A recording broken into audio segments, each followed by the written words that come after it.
وَلَقَدْ آتَيْنَاكَ سَبْعًا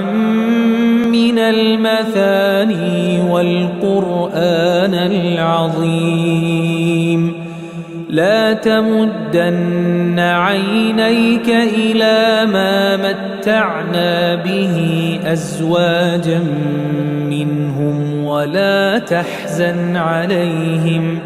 ولا تحزن عليهم واخفض جناحك للمؤمنين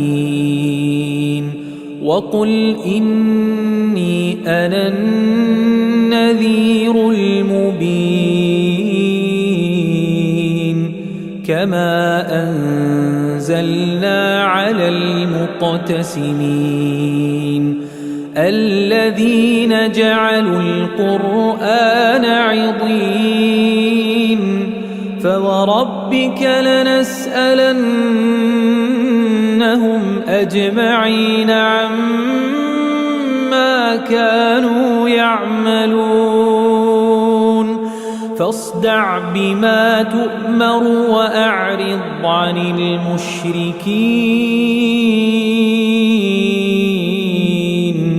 إنا كفيناك المستهزئين الذين يجعلون مع الله إلها آخر فسوف يعلمون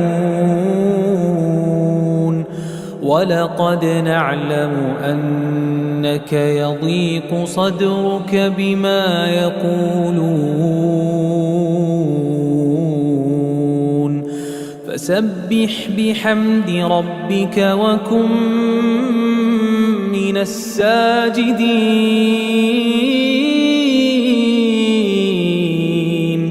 واعبد ربك حتى يأتيك اليقين